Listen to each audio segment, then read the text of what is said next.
கோழி பைங்கிறது ஸ்டமக்கை தான் பைன்னு போட்டிருக்காங்க. ஸோ அந்த ஸ்டமக்கில் வந்து ஸ்டமக்குள்ளே தான் வந்து கல் இருக்குது. பத்தாவதுக்கு அந்த உணவு ஒன்றா மென்னதெல்லாம் கிடக்கும். ஸோ அந்த பை வந்து மஞ்சளாக இருக்கும், எல்லோவாக இருக்கும், பித்த நீர்லாம் கலந்துருக்கும் இல்லையா.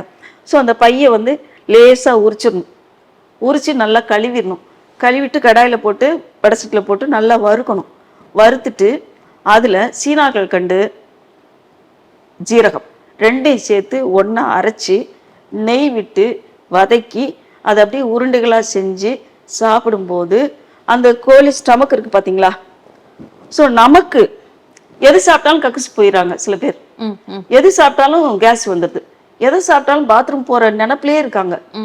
வயிற்று வலி வருது. ஸோ அந்த மாதிரி அஜீரண கோளாறுக்கு, செரிமான கோளாறுக்கு, நீண்ட நாள் அவதிப்படுறவங்களுக்கு இந்த கோழிப்பை லேகியம் நெய் விட்டு லேகியம் கிண்டணும்.